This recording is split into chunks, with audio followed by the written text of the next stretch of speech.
Good morning students. Apex college Makrana की तरफ से आप सभी छात्र छात्राओं का हार्दिक स्वागत अभिनंदन है। जैसा कि हम कल क्वांटम मैकेनिक्स बीएससी पार्ट 3 में श्रोडिंगर इक्वेशन पढ़ रहे थे। हमने श्रोडिंगर वेव इक्वेशन का वन डायमेंशन फॉर्म लिखा और उसको समझा। आज हम श्रोडिंगर वेव इक्वेशन जो क्या होती है psi is a function of X T, psi is a function of S T की फॉर्म में लिखते हैं तो कुछ चीज़ इस प्रकार से मिलती है। यदि हम psi is a function of X T, psi is a function of X T यदि है तो जो फंक्शन है किसके डायरेक्टली प्रोपोर्शनल होगा, वह फंक्शन डायरेक्टली प्रोपोर्शनल होगा एक्सपोनेंशियल माइनस के X minus omega naught T, इसी के तो होगा के एक्स माइनस ओमेगा टी के वेव फंक्शन के डायरेक्टली प्रोपोर्शनल होगा। हम उसी का प्रयोग करते हुए एक रिलेशन लिखते हैं कि psi is a function of X T, psi is a function of X T के लिए हम क्या लिख सकते हैं, it is directly proportional to exponential, it is directly proportional to exponential of, it is directly proportional to exponential of iota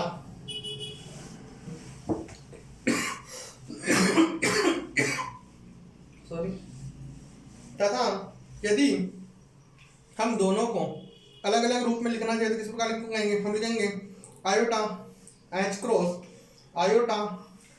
cross del psi by del T equal to H cross, हम लिख सकते हैं कि iota H cross del psi by del T equal to H cross omega psi. ठीक है, यह किसके बराबर होता है, ई के बराबर होता है, लिख ई साइन। ठीक है, हमें कल लिखा था कि इसको लिख सकते हैं minus h cross square by 2m del square psi by del t square equal to H cross के square by 2m into psi. ये किसके बराबर होता है, ई के बराबर होता है। यदि हमने इन दोनों को बराबर लिखा तो हमें पता है कि E of psi, E psi equal to P square by 2m of psi. E psi equal to, ये ई इक्वल टू क्या होता है, पी स्क्वायर बाई 2m, जो हम पहले पढ़ चुके हैं। हमें पता है psi is a function of X T, sin is a function of x t is directly proportional to e raised to power minus iota h cross की power px minus omega t, px minus omega t। और हमें पता है p equal to क्या होता है, h cross K, p equal to क्या होता है एच क्रॉस के। तो हम E equal to H omega लिखने के बाद हमें जो रिजल्टेंट प्राप्त होता है वह कुछ इस प्रकार से है कि जो E ऑफ साइन, क्या E of psi equal to क्या होगा, E ऑफ साइन होगा, psi is a function of X T is directly proportional to e raised to power minus iota by h cross px minus omega t। हमें पता है कि यदि p क्या है, संवेग है, e क्या है, ऊर्जा है, p क्या है, संवेग है, तथा e क्या है, ऊर्जा होने पर यदि हम ये था हमारा वन डायमेंशन के लिए जो हमने कल पढ़ चुके हैं। आज हम पढ़ेंगे थ्री डायमेंशनल, किसमें, थ्री डायमेंशनल में। ये वन डायमेंशनल था, हम इसी की सहायता से आज थ्री डायमेंशनल के लिए किस प्रकार लिखेंगे। आज हमें थ्री डायमेंशन के लिए लिखना है तो हमें पता है P इक्वल टू, हम लिखते हैं P इक्वल टू क्या होता है, एच क्रॉस के, एच क्रॉस के। P क्या होता है, K क्या होता है, 2 pi by lambda. K equal to क्या लिखते हैं, K इक्वल टू क्या होता है, 2 पाई बाई लैम्डा। ठीक है, हमें पता है कि psi is a function of X T is directly proportional to E raise to power minus iota की power K X minus omega T. यही होता है, यह साइन के लिए होता है। यदि हम इसको आगे एक्सपेंड करना चाहें कि यदि साइन को आर और टी में लिखना चाहें, psi is a function of R vector and T is directly proportional to E raise to power iota, आगे वो का वही अक्स की जगह K R vector minus omega T. ठीक है, हमने क्या किया, अक्स की जगह क्या लिख दिया आर, अक्स की जगह क्या लिखा वेक्टर आर लिखा।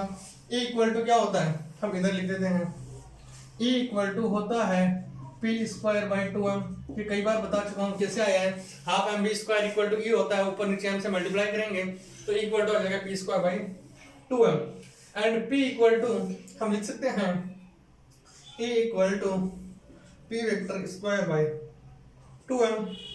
यदि हम इसको इस प्रकार लिख दें h क्रॉस अपॉन 2m की जगह 2m, p इक्वल टू क्या होता है h स्क्वायर h इंटू के की जगह यदि हम 3 डायमेंशन है K X square plus K Y square plus K Z square, इसी प्रकार लिखते हैं। ठीक है, हमें पता है del psi by del T क्या होता है, del psi by del T equal to होता है एक गामा कोई फंक्शन है, क्या होता है del square psi by del X square del X square plus del square psi by del Y square plus del square psi by del Z square. ये हमने क्या किया, के स्क्वायर की जगह ये लिखा है। ठीक है, ठीक है, एक बार एक्स के रेस्पेक्ट में, दूसरी बार वाई के रेस्पेक्ट में, तीसरी बार जेड के रेस्पेक्ट में।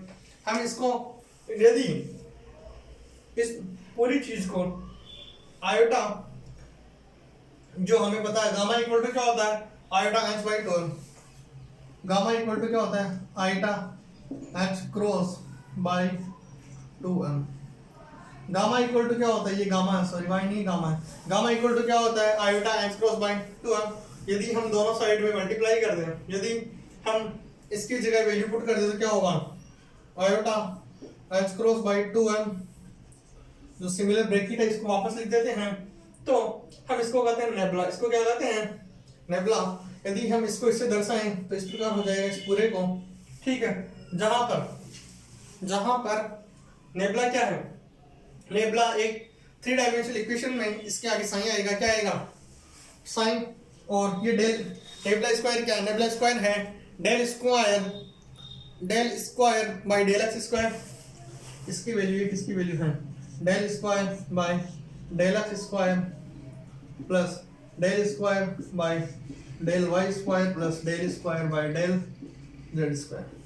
ठीक है, हम इसको इस प्रकार लिख सकते हैं। यह है आपके 3 डायमेंशनल श्रोडिंगर वेव इक्वेशन। क्या है 3 डायमेंशनल श्रोडिंगर वेव इक्वेशन। ठीक है, हम देखते हैं यदि इसमें हम फोर्स को देखना चाहें तो किस प्रकार से होगा। हमें पता है force is function of R and T, force is function of R and T, force is function of R and T. हम फोर्स को यदि इंटरपोलेट करना चाहें इसकी सहायता से तो किस प्रकार करेंगे, यदि हम फोर्स को देखना चाहें तो हमें पता है F कोई वेक्टर है जो फंक्शन है R का और T का, मतलब ये क्या हो जाएगा minus nebula is function of V R और T का। ठीक है, जहां पर हमें पता है V E क्या है पोटेंशियल, V क्या है, V क्या है पोटेंशियल एनर्जी, क्या पोटेंशियल एनर्जी या स्थितिज ऊर्जा, क्या स्थितिज ऊर्जा, क्या स्थितिज ऊर्जा। हमें पता है यदि किसी भी एनर्जी को F इक्वल टू क्या होता है generally W, F equal to क्या होता है W इक्वल टू क्या होता है F by R, F into F equal to क्या हो जाएगा W बाई R, वही तो किया है। ठीक है, तो फंक्शन फोर्स की वैल्यू क्या होगी, हमें पता है कि कोई भी एनर्जी है उसमें E इक्वल टू क्या होता है, E इक्वल टू होता है P square vector by 2m plus R और टी का कोई फंक्शन होगा। ठीक है, यदि हम ए के साथ साइन में रिप्रेजेंट करना चाहें, E of psi equal to P square by 2m of psi plus V किसका फंक्शन है, आर कोमा टी का। हमें कुछ चीजें ध्यान रखनी है, जैसे ये है psi equal to E equal to क्या होता है, साइन का फंक्शन साइन के साथ है, वी इक्वल टू ये लिख सकते हैं, तो ये किसके बराबर होगा, पी स्क्वायर बाई 2m ये function of psi equal to minus iota H cross nabla by 2m की जगह 2m लिखा, ठीक है, इनटू साइन की जगह ये लिखा, साइन की जगह ये लिखने पर हमें क्या प्राप्त हुआ, बी स्क्वायर आएगा, ठीक है, प्लस जो भी साइन का फंक्शन है साइन का फंक्शन लिख देंगे। यदि हम इसको सोल्व करें, इधर वाले को सोल्व करते हैं तो हमारे पास कुछ वैल्यू इस प्रकार से आती है, minus H square minus iota का स्क्वायर क्या होता है, माइनस माइनस प्लस, तो क्या हो जाएगा अगेन माइनस, ठीक है, into 2m nebula square into sine, ठीक है। यह क्या है, यह एक समीकरण है जिसका हमने फोर्स के रूप में इंटरपोलेट किया, और यह ऐसे कण की श्रोडिंगर वेव इक्वेशन है जिस पर कोई फोर्स क्या लग रहा है, एफ लग रहा है, क्या लग रहा है, बल अब क्षेत्र, और जिस पे स्थितिज ऊर्जा क्या लग रही है, आर टी फंक्शन है किसका, स्थितिज ऊर्जा का। अगेन अगला टॉपिक है हमारा श्रोडिंगर वेव इक्वेशन का टाइम के साथ रिलेशन, मतलब time dependent and time independent form of Schrodinger wave equation, time dependent and time independent Schrodinger wave equation, time dependent and time independent हमें पता होना चाहिए कुछ टर्म्स हैं, जैसे ये गामा हमेशा हर जगह आएगा, E square E equal to क्या होता है, पी स्क्वायर बाई 2m होता है, nabla del square by del X square plus del Y square, इस प्रकार से ये चीजें सब एक दूसरे से रिलेट हैं, इसलिए हमें शुरू से ही ध्यान देना पड़ेगा। यदि क्वांटम मैकेनिक्स समझनी है तो हमें हर शुरू से आ रहा है lambda equal to h upon b, हर चीज हमें याद ही रखनी पड़ेगी और कोई चारा नहीं है। हम time dependent and time independent लिखते हैं क्योंकि हमें पता है कोई स्थिर ऊर्जा V is a function of RT, ठीक है, हमें पता है। तो इसके लिए साइन का फंक्शन किस प्रकार होता है, इसके लिए साइन का फंक्शन होता है minus h cross square by 2m nebula square plus v is a function of r and t, ठीक है। यदि हम इसको कोई साइन का फंक्शन है जिसको हम rt से मल्टीप्लाई कर दें, psi is a function of rt, ठीक है, यह किसके बराबर होगा, यह बराबर होगा iota H cross is a function of psi is a function of R vector T by del T. यदि हम इसको डेल टी के रेस्पेक्ट में डिफरेंशिएट कर दें तो कुछ चीजें इस प्रकार से आएगी, ये हम पहले निकाल चुके हैं, ये एक पोटेंशियल एनर्जी का फंक्शन है, ये एक साइन फंक्शन है जो किस पर डिपेंड करता है, आर और टी पर। नेबला स्क्वायर हम पहले लिख चुके हैं, नेबला स्क्वायर क्या होता है, del square upon del X square plus del upon del square upon del Y square plus del square upon del Z square. हम बार बार चीजों को नहीं लिखेंगे, ठीक है। सबसे पहले लिखेंगे टाइम डिपेंडेंट श्रोडिंगर इक्वेशन, काल अनाश्रित श्रोडिंगर समीकरण। हमारा टॉपिक है काल अनाश्रित श्रोडिंगर समीकरण, मतलब जो किस पर डिपेंड नहीं हो, टाइम पर। किस पर डिपेंड नहीं होनी चाहिए, टाइम पर। इसके लिए हमें पता है हमेशा psi is a function of are T, psi is a function of are T equal to psi is function of R and phi is a function of T. Phi किसका फंक्शन होगा, T का होगा, sign किसका function होगा, एक are का function होगा, ठीक है। ये दोनों वेक्टर हैं। क्योंकि हम ये मान लेते हैं कि यह समीकरण इस प्रकार होती है कि h cross square by 2m of हमने जो भी लिखा था del square plus v is a function of r plus नहीं sorry psi, again psi is a function of rt psi is a function of are t. जो ये लिखा था इसी को अगेन लिखा है। यदि हम इसको लिखेंगे तो हमारे पास चीजें क्या आएगी minus iota of H cross psi is a function of are T by del T, यही आएगा।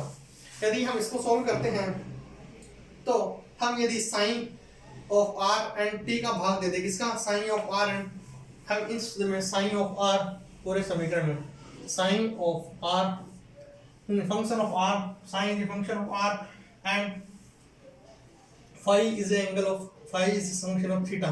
यदि इसका दोनों तरफ डिवाइड कर दे, इस तरफ भी और इस तरफ भी दोनों तरफ डिवाइड कर दे, तो हमारे पास चीजें क्या आएगी minus h cross square by 2m 1 upon psi is a function of r, r nabla square आएगा, plus is also a function of del psi is function of are, psi is function of r की जगह are लिख देंगे। अब ये बचा, ठीक है। यदि इसमें हम डिवाइड करेंगे तो क्या बचेगा, v is function of r. उधर करेंगे तो उधर iota h upon iota h upon theta is a function, phi is a function of T, phi is a function of t बचेगा into del psi r t की जगह केवल क्या बचेगा del phi by del t, del phi by del t, it is a function of t, it is a function of t, सही है। Schrodinger equation वैसे quantum mechanics में सबसे जो टफ माने जाने वाला टॉपिक है, तो आपको इसको बहुत अच्छी तरीके से समझना पड़ेगा।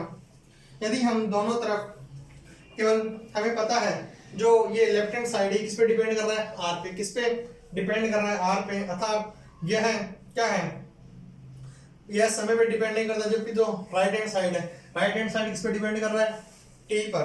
तो हम इस प्रकार कह सकते हैं कि एक कोई वेरिएबल टी है जो किसी इस पर कोई प्रभाव नहीं पड़ेगा, तो ये क्या होगा time independent Schrodinger wave equation, ठीक है। हम अगला पढ़ेंगे टाइम डिपेंडेंट, कौन सा टाइम डिपेंडेंट, उससे पहले इसकी कुछ प्रॉपर्टीज हैं वो लिख लेते हैं। श्रोडिंगर वेव इक्वेशन के व्यापक गुण, ठीक है। हमें यही देख रहा था कि टी पे डिपेंड करती है, नहीं करती। श्रोडिंगर वेव इक्वेशन के बाद में इसके कुछ व्यापक गुण हैं, अर्थात इसके कुछ जनरल प्रॉपर्टीज हैं, वह लिख लेंगे। जनरल प्रॉपर्टीज, तो सबसे पहले प्रॉपर्टी जैसे कि हमें पता है कि यह प्रथम कोटि के अवकलन समीकरण किस प्रथम कोटि के अंदर first, it is a first order differential equation, अर्थात t इक्वल टू टी, जो फाइन इज हम पता है psi is a function of r comma T. यदि t इक्वल टू 0 है तो ये फंक्शन क्या होगा psi is a function of r in r0, ठीक है। दूसरा, यदि हमें पता है दो श्रोडिंगर वेव इक्वेशन है तो उनको स्वतंत्र एक समीकरण क्या होगा, ये होगा psi equal to a1 sin 1 plus a2 sin 2, generally हम सीधा जोड़ सकते हैं, ठीक है। तीसरा क्या है, एक होमोजेनियस फंक्शन है, कैसा homogeneous function, it is function of d v mod sin is a function of r comma t का मॉडुलस। तीसरा यह समतल तरंग फलन श्रोडिंगर समीकरण का एक हल संभव है, मतलब जो प्लेन इक्वेशन है उससे भी हम इसका सॉल्यूशन निकाल सकते हैं। हम अगली क्लास में श्रोडिंगर को आगे कंटिन्यू करेंगे और उसमें नॉर्मलाइजेशन वेव फंक्शन देखेंगे। मैं आप सभी छात्र छात्राओं का अगेन एपेक्स कॉलेज मखना परिवार की तरफ से बहुत बहुत आभार ज्ञापित करता हूँ। And again thank you so much.